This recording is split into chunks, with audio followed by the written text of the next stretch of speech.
दोस्तों आज जनवरी की 14 तारीख है और दिन में काफ़ी धूप है। कोहरा ओस सर्दी थोड़ी सी कम हो गई है और अच्छी धूप है दिन में। तो अब लग रहा है कि हमें कुछ अडेनियम पर काम करना है, कुछ रिपोर्ट वगैरह करना है और कुछ में खाद वगैरह भी देने का टाइम आ रहा है। कुछ जो छोटे गमले हैं उनके प्लांट बड़े हो रहे हैं और कुछ वृद्धि नहीं कर रहे हैं, तो उनको हमें अच्छी सॉइल मीडिया के साथ रिपोर्ट करना होगा। और एक बार जब आप अच्छी सॉइल मीडिया बना लेते हैं तो आपको बार बार खाद वगैरह डालने की ज़रूरत नहीं पड़ती है पौधों में, चाहे वो गर्मी हो, चाहे सर्दी हो, चाहे बरसात हो। वो ऐसी मिट्टी बनाएंगे कि जिसमें कभी भी आपके पौधे फुल धूप में या फुल सर्दी में या आपके बरसात में, जैसे आप देख पा रहे हैं मेरे सारे पौधे ऐसे ही गर्मी सर्दी बरसात और ओपन में छत पर ही लगे रहते हैं, कोई शेड वगैरह नहीं होती है। और इन्होंने पूरी लास्ट 48 डिग्री तक टेम्परेचर गया था, तब भी लास्ट गर्मियों में ये ऊपर ही रहे थे प्लांट। और अब इस बार अच्छी सर्दियां हुई हैं, बरसात भी हुई है बेमौसमी, तो ये ओपन में ही रहे हुए हैं सारे प्लांट मेरे। और एक भी मेरा पौधा ईश्वर की दया से अभी नहीं मरा। मैं ये नहीं कह रहा कि मरते नहीं है, मर जाते हैं, सबके ही मरते हैं, मेरे भी कभी मरते थे, अभी भी मर सकते हैं एक आध दो, ऐसा नहीं है, क्योंकि ये नेचर है, कई पौधा ख़राब हो जाते हैं। लेकिन जो संभावना ज़्यादा होती है मरने की, उसको हम अच्छी सॉइल मीडिया के साथ कम कर सकते हैं। अगर आपने एक बार सॉइल मीडिया अच्छी बना दी तो आपको फिर बार बार मिट्टी बदलने की, पोट बदलने की और इस तरह से इनको छेड़खान करने की ज़रूरत नहीं पड़ती है। अगर आप एक बार ही उसमें मीडिया में सब कुछ मिला के इन पौधों को रिपोर्ट करोगे तो आपको केमिकल खाद वगैरह डालने की ज़रूरत नहीं पड़ेगी। अगर आप मैं मीडिया में अभी आपको आगे बताऊँगा, वीडियो में बने रहें कि अगर इस तरह की मीडिया बनाएंगे तो आप आगे चल के अगर केमिकल यूज़ करते हो ज़्यादा फ्लावरिंग के लिए, कोडेक्स बड़ा करने के लिए, तो कुछ समय केमिकल, कुछ ऑर्गेनिक खाद देने पड़ते हैं बाद में। लेकिन अभी एक बार हमें पौधे को सेट करना है, उसके बाद पौधा अपनी ग्रोथ लेगा, वृद्धि करेगा और उसके बाद हम आगे की वीडियो में ये सारी चीज़ें बताते रहेंगे। अभी हम, क्योंकि मौसम आने वाला है, लास्ट जनवरी के बाद रिपोर्टिंग का काम शुरू हो जाएगा। तो जो बड़े प्लांट हैं उनको बाहर निकाल के 2-4 दिन फंगीसाइड वगैरह लगा के आप सुखा भी सकते हो, और नहीं भी सुखाते हो तो कोई दिक्कत नहीं है। अगर बड़े प्लांट का पोट छोटा हो रहा है या आपको कोई शेप वगैरह में दे के कन्वर्ट करना है, बदलना है, तो हमें सबके लिए मिट्टी बनानी है। और वो मिट्टी ऐसी होनी चाहिए कि जिसमें एक तो पानी नहीं रुके बिल्कुल भी, और पानी के साथ साथ जैसे इस अडेनियम को कुछ पोषक तत्वों की ज़रूरत पड़ती है। इसकी जो वीडियो है, हम आपको एक आइडियल मिट्टी जिसमें आपका खर्चा भी बहुत कम होगा और बहुत अच्छी वीडियो बनाएंगे आज। तो वीडियो में आप बने रहें, चैनल पर नए सब्सक्राइब जरूर करें ताकि आने वाली वीडियो आपको पेड़ पौधे विशेषकर अडेनियम के लिए मिलती रहें, किसी भी तरह के आपके पौधों में कोई प्रॉब्लम नहीं आए। मैं इसी शुभकामना के साथ आपको आज मीडिया बनाना दिखा रहा हूँ और आप देखें। और आराम से मैं ऐसी चीज़ें बताऊंगा आपको ऑप्शनल, जिसमें आप ज़रूरी नहीं है कि कोई चीज़ कहीं मिलती है कोई नहीं मिलती है, तो आप इजी वे में उन चीज़ों को कलेक्ट करके और अच्छी सॉइल मीडिया आप इनके लिए, अडेनियम के लिए बना सकते हैं। तो ठीक है दोस्तों, आइए चलते हैं, वीडियो को लंबी न करते हुए आज हम सॉइल मीडिया अच्छे से इन अरेबिकम अडेनियम के लिए बनाने की विधि आपको बताते हैं और क्या क्या चीज़ चाहिएगी हमें, कहाँ से उपलब्ध होगी, ऑप्शन में क्या क्या होगा, वो सारी चीज़ें अब हम वीडियो में आपको बता रहे हैं। तो बने रहें दोस्तों, आइए। तो दोस्तों हम आ गए हैं, ये मैं आपको सैंपल के तौर पे दिखा रहा हूँ, क्योंकि आप देख लें कि आपके पास कितने पॉट हैं और कितने आपके पास एडेनियम है, कितने लगाना चाह रहे हो, कितना रिपोर्ट करना चाह रहे हो या कितना आप एक्स्ट्रा मंगाना चाह रहे हो। तो सबसे पहले हम आते हैं दोस्तों, जो अहम चीज़, फ्री की चीज़ बताऊंगा मैं ज़्यादातर आज आपको, जो आपको ज़्यादा खर्चा ना करना पड़े एडेनियम में। तो ये जो पत्ते होते हैं, कहीं भी आप पार्क वगैरह में या आपके घर के सामने पेड़ पौधे होते हैं, कटाई छटाई होती है, उनके नीचे पत्ते फैले रहते हैं, तो उन पत्तों को आप इकट्ठा करके, कुछ पत्ते आप इस तरह से साबुत भी रखेंगे और ये धीरे धीरे बाद में खाद बनते हैं। इसका महत्व बताऊंगा मैं कि इसका क्या महत्व होता है। तो ये पत्ते हमें चाहिएंगे, ये पत्ते कहीं भी मिल जाएंगे आराम से, कोई दिक्कत नहीं। और इसमें कोशिश करें आप कि पत्तों में कुछ नीम वगैरह आसपास हो, तो कुछ नीम के पत्ते भी उसके अंदर मिल जाएं तो बहुत अच्छा रहेगा, जिससे कीड़े वगैरह, चींटियाँ वगैरह और पोषक तत्व का भी नीम की पत्ती काम करती है, जिसमें नाइट्रोजन वगैरह भी काफ़ी अच्छी होती है। तो ये पत्ते, नाइट्रोजन तो सभी पत्तियों में होती हैं, ऐसा नहीं है, लेकिन नीम के पत्ते में कई और एक्स्ट्रा गुण होते हैं, तो नीम के पत्ते भी आप इसमें मिला लें। तो ये पत्ते चाहिएंगे दोस्तों हमको सबसे पहले। और दूसरा मैं ये इसी कड़ी में ये कहना चाह रहा हूँ कि दोस्तों, इसके लिए जो पत्तियों की खाद होती है अडेनियम के लिए सबसे बेस्ट होती है। ये इसको पत्तों की खाद बहुत पसंद होती है अडेनियम के लिए। तो अगर अडेनियम में आप पत्तों की खाद लेते हो तो उसकी तो बात ही अलग है। और पत्तों की खाद बाजार से आप लीफ कंपोस्ट लोगे तो काफ़ी कॉस्टली आती है। तो आप इकट्ठे करके पत्ते कहीं भी कहीं गड्ढे वगैरह में दबा दें, या आप घर पे ही लाके उन पत्तों को एक किसी बड़े कट्टे वगैरह में भर दें और थोड़ी सॉइल डाल दें, उसमें पानी डालते रहें, और ये करीब 2-3 महीने में आपको पत्तों की खाद बन जाएगी। और उनको मसल के और फिर आप मीडिया में मिला दें। तो ये पत्तों की खाद अगर मिल जाती है तो बेस्ट है, फ्री की खाद होगी। और सबसे बेस्ट, इसको सबसे पसंद जो खाद है इसको आपके अडेनियम अरेबिकम को, तो ये खाद आप पत्तों की खाद इसमें यूज करें। अगर कोई बात नहीं दोस्तों, अगर पत्तों की खाद नहीं है तो आप फिर ये आपकी प्योर गोबर की जो खाद है, पूरी तरह पकी हुई होनी चाहिए। देखें आप, बहुत अच्छी पकी हुई खाद है ये। तो ये गोबर की खाद आप काम में ले सकते हैं, कहीं से भी मिल जाती है। अगर उपलब्ध नहीं है तो आप इसको 10-20-30 रुपए किलो नर्सरी वगैरह वाले भी रखते हैं, वो भी दे देते हैं। तो ये थोड़ा बहुत खर्चा करके आप ये गोबर की खाद, गाय की हो तो बहुत अच्छा है, नहीं तो आप जैसे बकरियों की आती है खाद, तो वो भी आप काम में ले सकते हो, नहीं तो गाय भैंस वगैरह की भी काम में ले सकते हो। तो ये हमें गोबर की खाद चाहिएगी। और उसके बाद हम चलते हैं दोस्तों, मैं आपको जो जो चीज़ें बता रहा हूँ दोस्तों, इनमें आप ऑप्शनल भी कर सकते हैं, स्किप कर सकते हैं। अगर जैसे ये खाद नहीं है, काऊ डंग नहीं है आप, तो बकरी खाद ले सकते हैं, गाय की ले सकते हैं, या वर्मी कंपोस्ट ले सकते हैं आपके पास, अगर वर्मी कंपोस्ट मार्केट में मिलता है। तो मैं अभी आपको कोशिश यही कर रहा हूँ कि अपने घर पे जो बनी हुई चीज़ें उनसे ही हम अच्छी मीडिया बनाएं, तो ये हो जाएगा अपन को।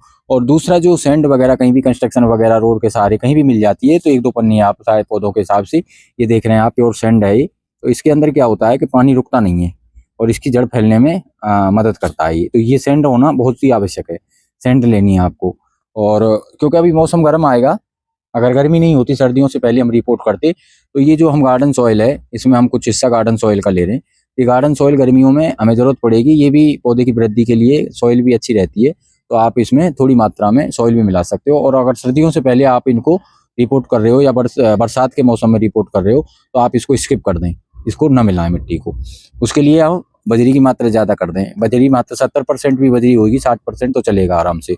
और 20-30% आप ये गोबर की खाद या वर्मी कंपोस्ट या काऊ डंग ले सकते हो आप।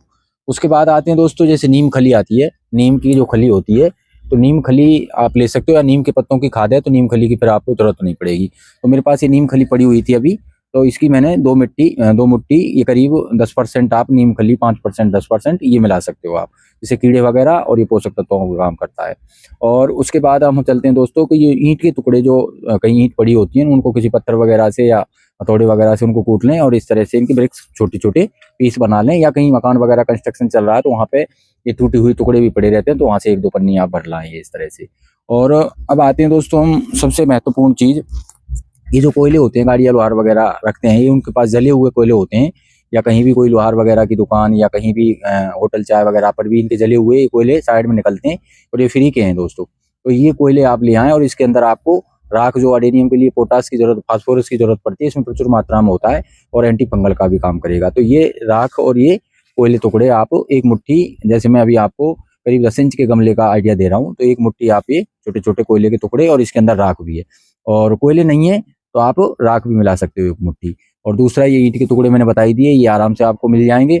और थोड़ा अगर आपके पास ये क्या बोलते हैं, कोकोपीट है, तो इससे क्या है, जड़ फैलने में आराम मदद करेगा। आगे गर्मी आएंगी, ये नमी रखेगा, इसमें जड़ें जल्दी फैलेंगी। तो ये आप 1 मुट्ठी ये ले सकते हो। ये भी नहीं है तो आप जैसे मूंगफली के छिलके, अभी हर घर में आ रहे हैं ये मूंगफली, तो ये मूंगफली के छिलकों को आप नीचे ऐसे इनको मिक्सी में हल्का सा दरदरा बना लेंगे। और मिक्सी में नहीं कर पा रहे हैं तो आप ये आराम से हाथ से भी टूट जाते हैं, जैसे मैंने ये बना लिए हैं, आपको दिखा रहा हूँ दोस्तों। ये देखें आप, ये बिल्कुल मिट्टी को बेल्डेंड बनाएगा, ये एयर वगैरह पास करने में बहुत मदद करेगा ये। और बाद में ये गलेगा जब, पोषक तत्वों का भी काम करेगा ये, इसमें उर्वरक बनाता, अच्छी उपजाऊ बनाएगा ये आपकी मिट्टी को। और ये पानी को भी, हवा वगैरह के लिए भी अच्छा काम करेगा, तो ये ले सकते हैं आप। और ये बजरी हो गई, सॉइल हो गई, नीम खली हो गई, आपका वर्मी कंपोस्ट या काऊ डंग हो गया। और अगर फंगीसाइड है आपके पास, तो फंगीसाइड आप 1 चम्मच 2 चम्मच फंगीसाइड ले सकते हैं। और फंगीसाइड नहीं है, आप ऑर्गेनिक में जाना चाह रहे हो, तो आप ऑर्गेनिक के लिए इसमें 2 चम्मच हल्दी पाउडर यूज कर सकते हो। हल्दी पाउडर के बाद एप्सम सॉल्ट है, एप्सम सॉल्ट नहीं है तो थोड़ी सी फिटकरी को आप अच्छे से कूट के 1 चम्मच फिटकरी डाल सकते हो, या एप्सम सॉल्ट। ये बहुत सस्ता आता है, 40-50-60 रुपए किलो मिल जाता है। तो 1-2 किलो आप अगर गार्डन बनाते हो, रखते हो गार्डन, तो आपको ये हर घर में मिल जाता है। हर गार्डनर के पास नहीं है तो आप इसको बाजार से ला सकते हो, या फिटकरी कूट के भी लगा सकते हो आप।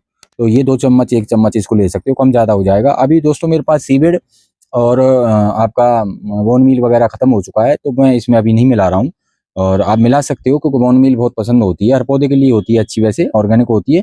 तो आप इसमें 1 मुट्ठी बोन मील मिला सकते हो। और नीम खली का तो ऑप्शन मैंने बता ही दिया, नीम खली ये ले सकते हो, या नीम के पत्तों की खाद है तो फिर नीम खली मिलाने की ज़रूरत नहीं पड़ती। और इसको बरूरी करने के लिए हमें ये मूँगफली के छिलके हमने बना लिए हैं, जिससे इसकी मिट्टी सॉफ्ट रहेगी, कम वजन रहेगा गमले में, इसकी जड़ें आराम से फैलेंगी। थोड़ा-सा कोकोपीट है ये। और ये जो बड़े छिलके हैं इनको हम पॉट के नीचे डाल देंगे, जिसके और पॉट में होल होने चाहिए। मैं पॉट के बारे में आगे वीडियो बताऊँगा अभी नेक्स्ट, क्योंकि एक वीडियो बहुत लंबी हो जाती है। तो इनको हम नीचे डालेंगे। और ये जो होते हैं आपके टुकड़े, इसके दीपक जो होते हैं हर घर में पड़े रहते हैं, तो इनको ढंग से गर्म पानी में धो के इसका तेल वगैरह हटा के इनको कूट के वो भी इसके अंदर मिला सकते हो।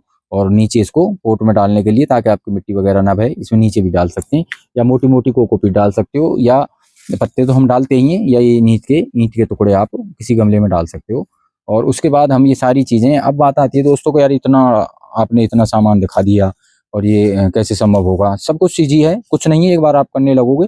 तो मैंने अभी आपको ज़्यादातर फ्री की चीज़ें बताई हैं। इसके अंदर आपको अब कोई चीज़, आप कोयला है, कोयला नहीं है तो आप राख वगैरह डाल सकते हो। ईंट के टुकड़े आराम से मिल जाएँगे, मूँगफली हर घर में ही आराम से मिल जाएँगी, कोकोपीट नहीं हटा दो, सॉइल मिल जाएगी आपकी, बजरी कहीं भी मिल जाएगी आपको, ये गोबर की खाद वगैरह कहीं भी मिल जाएगी, पत्तों की खाद भी आप बना सकते हो आराम से। और ये जो होते हैं कुछ टुकड़े, जैसे या तो ये छनी हुई बजरी के जो मोटे पीस निकलते हैं, उस मोटे बजरी के पीस को ले सकते हो आप। और नहीं है तो आप जो जीरो रोड़ी जो बोलते हैं पत्थर की, जहाँ भी कंस्ट्रक्शन वगैरह की कोई दुकान होती है या किसी मकान में कंस्ट्रक्शन चलते ही रहते हैं, कहीं से भी आप एक पन्नी भर के ला सकते हो, कोई मना नहीं कर सकता। तो ये मैंने आपको सारी चीज़ें फ्री की बताई दोस्तों। अब इनको हम क्या करेंगे दोस्तों, इनको सबको अच्छे से मिला के, अगर आपको अभी रिपोर्ट करना है तो अभी भी रिपोर्ट कर सकते हो। ये पूरी चीज़ों को हम मिक्स करेंगे। अब इनमें से जो चीज़ आपके पास नहीं है, कोई दिक्कत नहीं दोस्तों, पत्ते ज़रूर दोस्तों नीचे डालें। गमले में आप पत्ते डालेंगे, ये थोड़े दिन बाद खाद बन जाता है और उसकी जड़ें नीचे जाती हैं। इससे बहुत अच्छा काम करता है, खाद लेता रहता है, पौधा वृद्धि करता रहता है।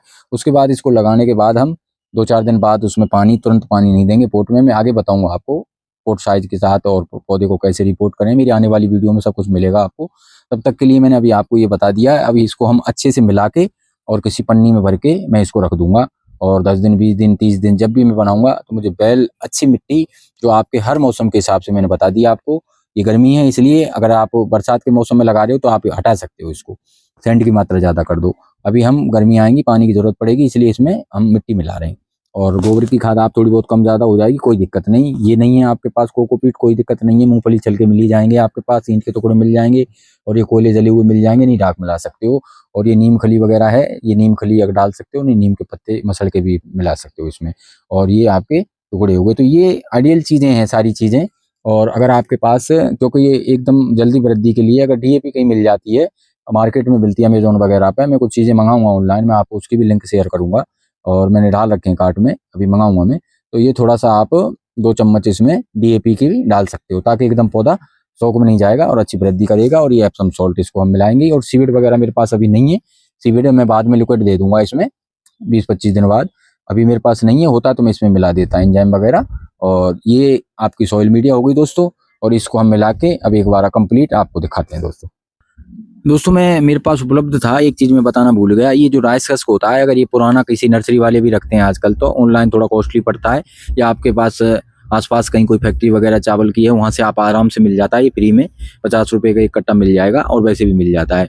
तो ये मैं करीब 1 कट्टा लाया था भर के, करीब 10 किलो था, और ये मेरा काफ़ी दिन चला है, अभी भी है मेरे पास। तो ये 2 मिट्टी में ये डाल रहा हूँ। इनमें से कोई भी चीज़ है जो मैंने बताई है, इनमें से 2-4 चीज़ें नहीं भी हैं तो चलेगा, ऐसा नहीं है कि जो मैं बता रहा हूँ वो सारी चीज़ें चाहिए। राइस हस्क क्या है, बहुत अच्छा, ये भी पानी नमी बनाए रखता है और बाद में खाद बनता है। इसमें जड़ें आराम से फैलती हैं, ये रोज़ वगैरह में भी काम ले सकते हो आप, और लेते ही हैं लोग। इसका बहुत अच्छा रिजल्ट है दोस्तों, ये मैं 2 साल से यूज़ करने लगा हूँ, पहले नहीं करता था, तो इसका बहुत अच्छा है। अब इसको सबको हम मिला देते हैं। तो फाइनली दोस्तों, ये बहुत ही अच्छी वेल ड्रेन मिट्टी आप देख रहे हैं, कितनी भुरभुरी मिट्टी है ये। इसके अंदर कितना भी पानी डालो तुरंत पोट के नीचे निकल जाएगा, और इसके अंदर जो हमें पोषक तत्वों की ज़रूरत है वो भी सारी उपलब्ध हैं।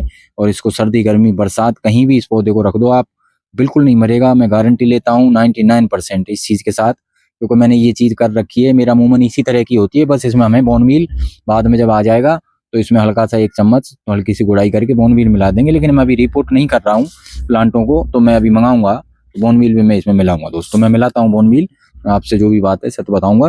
तो अभी बाकी ये तैयार है, और मैं किसी इसको पन्नी में भर के रख दूंगा। और अगर आपको अभी रिपोर्ट करना है इस तरह बनाने के बाद, तो आप ये जिसमें होल ज़्यादा हों, ये ध्यान रखें।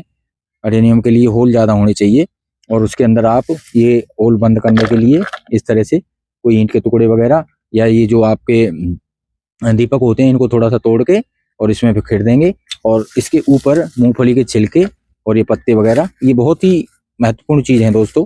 ये नीचे आप पत्ते नहीं लगाते हो, ये बहुत बड़ी गलती है। आप इसको लगा के देखें और 1 साल बाद इसका फिर रिजल्ट देखें नीचे पत्तों का। इसको अच्छे से पत्ते भर दें इसमें, और सारे इसमें ये ईंट के टुकड़े वगैरह डालने के बाद ये जो हम मीडिया है बनाई है, इसको इसमें भर देंगे पूरी तरह से। ये देखें, ये अब भर दिया इसके अंदर। बिल्कुल पानी नहीं रुकेगा इसके अंदर, आराम से जड़ें फैलेंगी। और इसको कहीं भी रखो आप, धूप में, सर्दी में, बरसात में। ये करने के बाद हम इसमें करीब 2 लेयर इसकी लगाने के बाद अब हमें जो भी पौधा इसमें रिपोर्ट करना है या बीच में सेंटर में खड़ा करेंगे, जैसी भी शेप ऊपर नीचे कोडेक्स करना है वो आगे वीडियो में बताऊंगा मैं। भरने के बाद इसको वापस से ऐसे भर देंगे। तो ठीक है दोस्तों, अगर वीडियो अच्छी लगी हो तो, वीडियो बहुत लंबी हो गई है उसके लिए माफ़ी चाहता हूँ दोस्तों, लेकिन आप ढंग से समझ नहीं पाते।